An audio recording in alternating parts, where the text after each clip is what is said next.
y'all, another video done at the wee hours of the night. Hopefully this helps you guys think about the best way that we can prevent academic integrity issues in our school.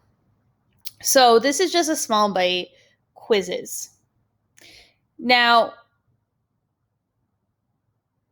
there's some things that we can do as educators to make sure that we are designing our quizzes the best way possible that, provoke thinking and have kids making sure they have to justify their answers, and it has to be their own thinking. For example, you can take a multiple choice question and ask them to justify why it's correct and why another one is incorrect. That takes a little longer to grade. It can't be done automatically, but it doesn't help ensure that you have proof that the kid's doing their own work. There's little we can do from afar, but there are some tools that Canvas helps us out with.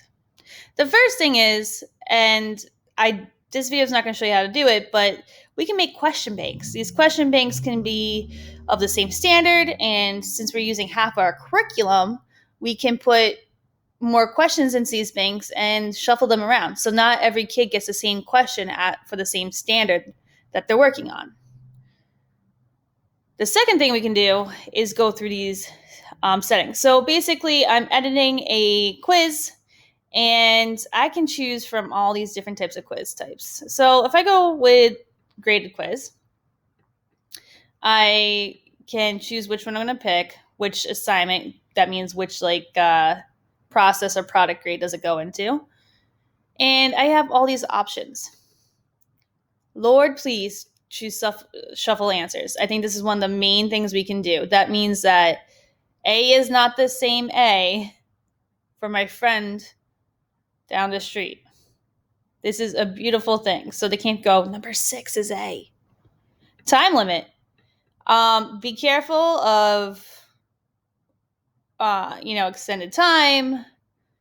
Think about, especially if you're doing asynchronous quizzes, this could be a blessing and curse. If you open it up and they have to do it in a certain amount of time, that's different. But as soon as they open the quiz, that's how much time they have.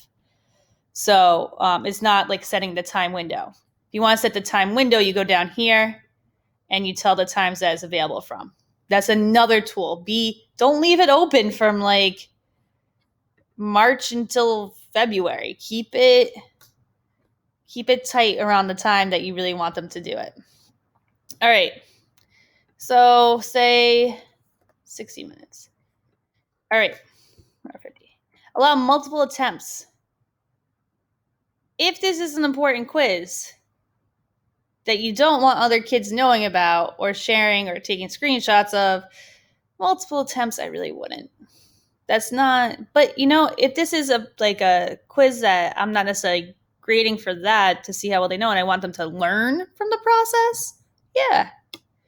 You have your choices, highest, latest, average.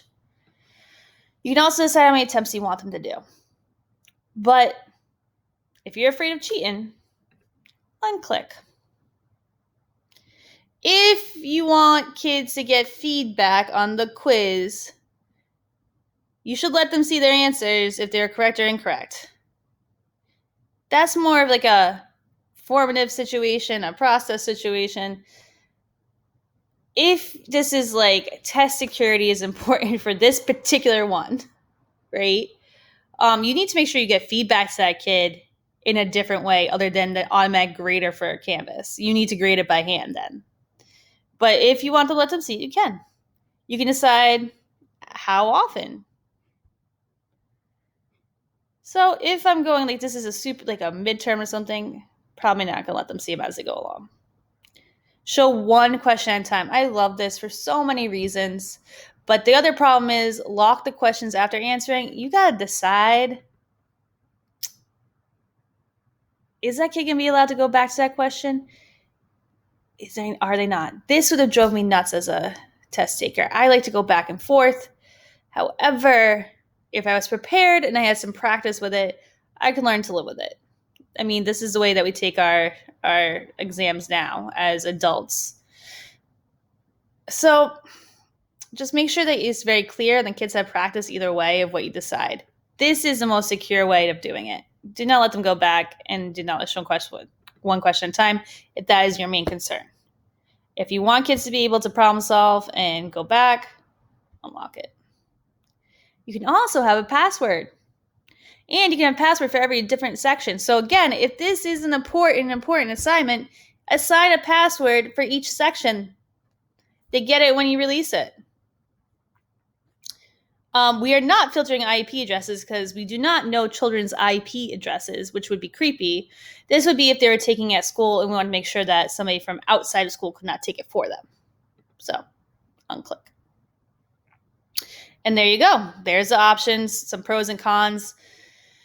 It is a jungle out there. Good luck, guys.